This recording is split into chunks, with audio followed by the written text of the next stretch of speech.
Most businesses don't fail on YouTube because their videos are bad. They fail because there was never a business strategy behind the camera. That's why you'll see companies posting weekly, getting views, even growing subscribers, and still making zero money from it. And the worst part is, from the outside, it looks like it's working. The thumbnails are decent, the editing is fine, the comments are positive, but behind the scenes, nothing moves. No calls booked, no quotes requested, no pipeline, just content. In the next few minutes, I'm going to show you the real reason business channels stall out. Not the algorithm as a scapegoat, but the mismatch between what YouTube is built to reward and what your business is trying to get from it.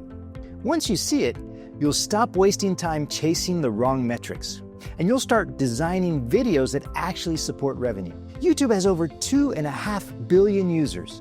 So when companies post consistently and the numbers look good on paper, views, subscribers, maybe even a few viral spikes, but the revenue never shows up, they assume the content must be the problem. It usually isn't. Here's the uncomfortable truth. YouTube was never designed to make your business money. It was designed to keep people watching YouTube. And this is where it gets sneaky. Even if your video is genuinely helpful, even if people like you, even if they agree with everything you say, you can still lose the sale without realizing where it died. Because the money usually doesn't die in the video, it dies right after the click. Let me show you what's actually happening under the hood, because once you understand this, the whole game changes. YouTube optimizes for one thing above everything else: viewer satisfaction.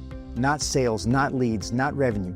Viewer satisfaction means long watch time, long sessions, minimal friction, and staying on the platform. That's the scoreboard. Now compare that to what a business video is supposed to do. A successful business video wants someone to click a link, book a call, request a quote, basically leave YouTube. That's the mismatch. When a viewer leaves YouTube, the platform sees that as the end of a session, not as a moral judgment, not as a punishment, just math. YouTube wants the session to continue. Your business wants the session to end in a conversion. So right out of the gate, business goals and platform goals are misaligned. And if you're already nodding your head because you felt this, do me a quick favor, subscribe and leave a comment with what kind of business you run. Seriously, it helps me tailor future videos to real business owners instead of guessing. And it also tells the algorithm, hey, this isn't fluff, this is useful. Now back to the part nobody wants to admit. A lot of people think YouTube suppresses sales content. That's not quite accurate, but the outcome feels the same. The algorithm doesn't punish sales videos because they're salesy. It deprioritizes videos that lose attention quickly, cause abrupt session endings, and generate poor satisfaction signals. Sales-heavy videos often trigger those behaviors because the viewer can smell the pitch coming. Their guard is up. They click off, or worse, they bounce to another video, and the session ends early. So what rises instead? Educational videos, story-driven videos, entertaining videos. And direct promotional videos? They quietly disappear, not because selling is banned, because selling poorly kills satisfaction signals. That's why so many businesses feel forced to hide the offer behind tutorials and thought leadership. It's not that you can't sell, it's that you can't sell in a way that feels like an interruption. You have to earn attention first, then earn trust, then ask for a small next step that doesn't feel like a trap door. This is where most companies get stuck in what I call the vanity metric trap. Views feel like success, subscribers feel like momentum, and it's easy to celebrate numbers because numbers are visible. But neither guarantees revenue. A video with 100,000 views and 0 qualified leads is not a win. It's entertainment.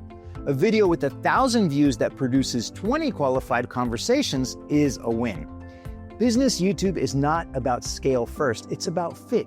When you chase reach, you attract the wrong audience. When you chase relevance, you attract buyers. Virality attracts attention, specificity attracts intent. Here's the brutal example. A local service business makes a video called 5 Productivity Hacks for Entrepreneurs. It gets views because it's broad and easy to share. But who watches? Everyone. And everyone almost never buys.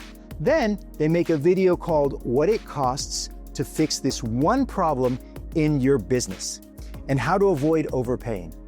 That video gets fewer views, but the people who click are self-identifying as buyers. Boring? Maybe. Profitable? Almost always. So, if you're using YouTube to support a business, you have to stop evaluating it like a creator. Click-through rate tells you whether the right people are even choosing your video. And for business content, 4 to 5% is healthy. Average percentage viewed matters more than total watch time. 30 to 40% retention on a talking head educational video is a success because the people who stay are self-qualifying. Traffic source matters more than total views. Search-driven views means someone had a problem and went looking for an answer. That's buyer's intent. And subscriber count doesn't tell you how many people can buy from you, it tells you how many people liked you. Those are not the same thing. Now, even when the right people find your video, there's another obstacle: trust. YouTube is a low-trust environment. Viewers didn't ask for you. They don't know you. They're one click away from someone else who says the same thing with a better background, nicer lighting, and a better camera. Expertise alone isn't enough. Authority has to be felt quickly, and that comes from clarity, confidence, specificity, and proof. Testimonials matter. Case studies matter. Clear positioning matters. You don't need to brag, you need to signal early. I've done this before and I can do it again. Education earns attention, but authority earns permission. And this is also why helpful channels still don't convert. They teach, but they don't position. They give tips, but they don't prove outcomes. They sound smart, but the viewer can't picture what happens if they take the next step. If your channel doesn't communicate credibility in the first 30 to 60 seconds, you may still get likes, but you won't get buyers.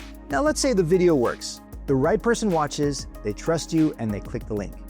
This is where most businesses lose the sale. If the landing page doesn't perfectly match the promise of the video, momentum collapses. And momentum is the whole thing. The viewer is moving, they're leaning in, and then you hit them with a generic homepage, 5 competing buttons, and a wall of text, or a headline that has nothing to do with what you just said. That's not a conversion problem. That's a continuity problem. The goal of the page isn't to explain everything. It's to continue the conversation. One message, one path, one next step. Short forms beat long ones. Clear beats clever. Specific beats impressive. If the video promised how to avoid overpaying, the page better say, avoid overpaying, not, we are passionate about solutions. A small improvement here can outperform 10 better videos because you're not just getting more clicks, you're getting more completions. And then there's the checkout friction problem. Even at the final step, businesses sabotage themselves. One-step checkouts that ask for everything at once feel heavy. It feels like commitment before the viewer is ready. Two-step processes work better. First, capture interest, then ask for commitment. First, a low-friction micro yes, then the bigger yes. That alone can dramatically improve completion rates. And even if the sale doesn't happen immediately, the relationship doesn't end. Momentum matters. If you can keep the motion going, you can follow up. If the motion stops, you're done. Here's the part nobody wants to hear. Some businesses actually do succeed with YouTube, then fail anyway. Why? Because the back end can't handle it. Leads aren't synced. Follow-ups are inconsistent. Nobody answers quickly. The CRM is a mess. The pipeline isn't defined. Growth exposes weaknesses. YouTube doesn't fix broken systems, it magnifies them. So if your team can't respond, your offer isn't clear, or your onboarding is chaotic, YouTube will not save you. It will just deliver more people into the same leaky bucket. So if you've been blaming your channel, or your editing, or your topic choices, here's the relief. You're not bad at YouTube. You're just trying to use a platform built for viewer satisfaction as if it were built for business conversion. And once you build the system after the video, once you engineer what happens after the click, YouTube stops being this frustrating black box and becomes what it's actually good at, a trust accelerator. And if you want help designing that system, like not just make better videos, but actually building the path from video to revenue, here's a simple next step. Call Content Guaranteed and book a free strategy session. No pressure, no weird pitch, just a clear plan for what to fix first so your next videos don't just get watched, they generate qualified conversions. The link to that is in the description. Most business channels don't fail because they can't get watched. They fail because they get watched and nothing is engineered to happen next. If what happens after the click isn't designed, the views don't matter. Treat YouTube like the entry point, not the business. Content gets attention. Systems create revenue.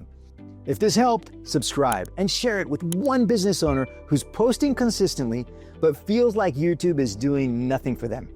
In the next video, I'm going to show you the one missing link that turns YouTube views into actual revenue. Because this is where most businesses leak money without realizing it. And as soon as that's uploaded, I'll put the link right here.